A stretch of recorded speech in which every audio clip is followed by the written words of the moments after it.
Hello, today I'm going to review the Star Wars The Black Series Black Krrsantan figure from the Black Series, and that is officially this guy's name, so I'm going to review him. And this is a remake of the figure that they released a while back, which wasn't received too well because it kind of just didn't look like the character. So they re-sculpted everything for this figure, and I think he looks absolutely amazing, but I'll get into that later on. But first, we'll start with the articulation. So starting off with his articulation, he has articulation in his wrists, articulation in his elbows. Hang on, I'll get it to bend like that. Articulation in his shoulders. It's under those shoulder pads, but luckily hang on, I didn't have that on camera. Hang on, they do bend around though, so you can still get a lot of articulation there. If you hear something in the background, that is my baby sister who wakes to make noises till I start making a video.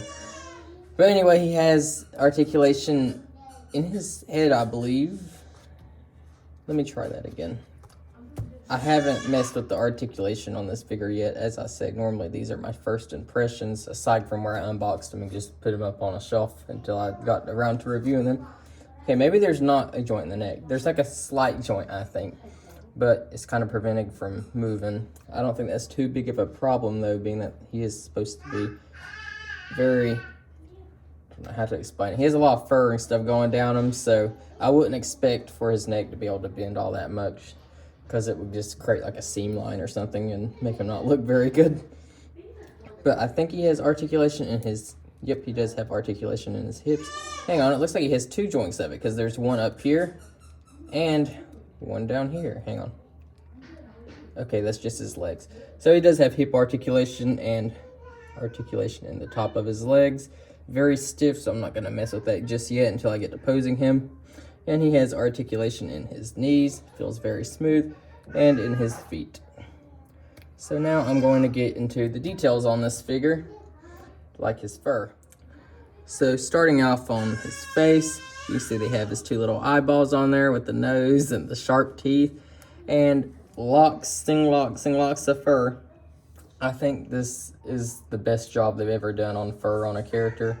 Just the way it looks and the way it feels. You can't feel it through the camera, but picking this figure up and holding it, this one just feels so cool. He's very heavy too, feels like the character. But anyway, on the details, you can see he has a little gray streaks and stuff just to show his age, since he's supposed to be a lot older, and I really love that they kept that detail.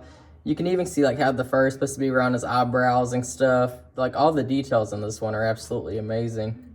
And he has all his braided beard, and that's very detailed as well. You can actually see the hair flowing down in it with all the little gold beads in it. And the gold metallic paint on all of this, it looks really good. It looks real almost. Like it looks like metal. It doesn't feel like it. It's like a rubber material. But the way it's painted with like all the green and stuff on it, it just looks awesome. I'm so happy they remade this figure and made him this good instead of just doing a repackaged Chewbacca figure. But on the back, you can see he has more of the braids running down him. One is like really long all the way down to here, and they're all kind of bendy, so you can just bend them around. On his back, though, you can see he has more of that gold armor, and there's a little peg right here, which can hold his gun right here if you just want to slide that in like that. And he has a little satchel right here on the back, and a little just chunk of fur stuck to his belt. It's a different color. It's brown fur, which makes me want to make theories about this guy, because I don't know why he has brown fur. Hopefully he didn't kill another Wookiee. But you can see he has a lot more fur running down his legs. Oh yeah, and he also has this really cool looking belt with all these little details in it. And I should probably note that the spikes and like the printing on all this are awesome, and all the molding and stuff. But as we go on down him, you can see he has like some little, I think they're like brass knuckles or something in the show that he has. Hang on. Yeah, right there. They're either that or rings. I'm pretty sure he uses them as like electric brass knuckles or something in the show though. So it's cool they kept those. This was such a cool character in the show. I guess I don't know how many people like the Book of Boba Fett. Personally, I really enjoyed it, and I really enjoyed this character, so I'm just happy to have him in figure form. But as we go down around the legs and stuff, you can barely see where the joints are, like how good the fur flows on this one.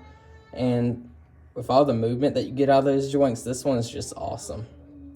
Even the way the fur goes into the feet and stuff, you'd expect there to be a lot less of it so that the feet could move, but it's kind of just molded just perfectly where you can bend them up and down. Same thing goes for his knees and all the way up here.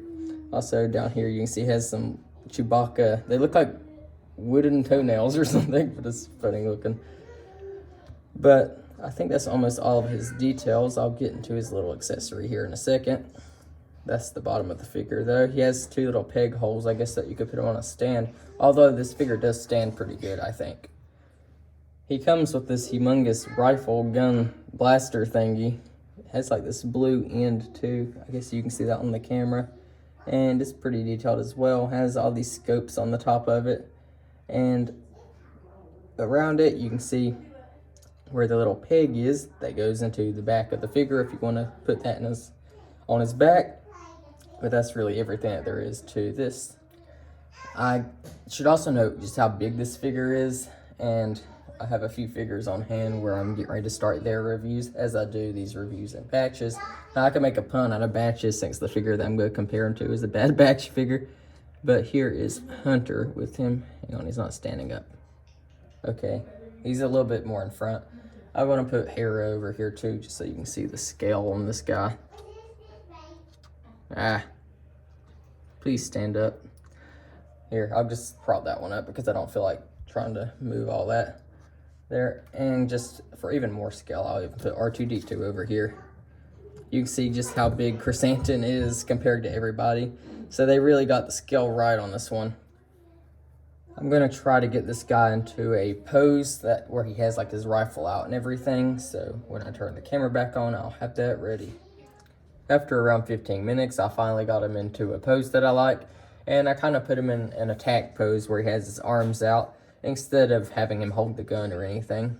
And I will say on posing this figure, the joints work very good. They didn't get looser as I was posing him, and they weren't too stiff.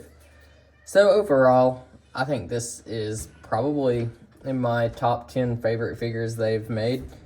And I highly recommend it. This is so much better than the old figure of Krrsantan that they made about a year ago. So thank you for watching, and goodbye.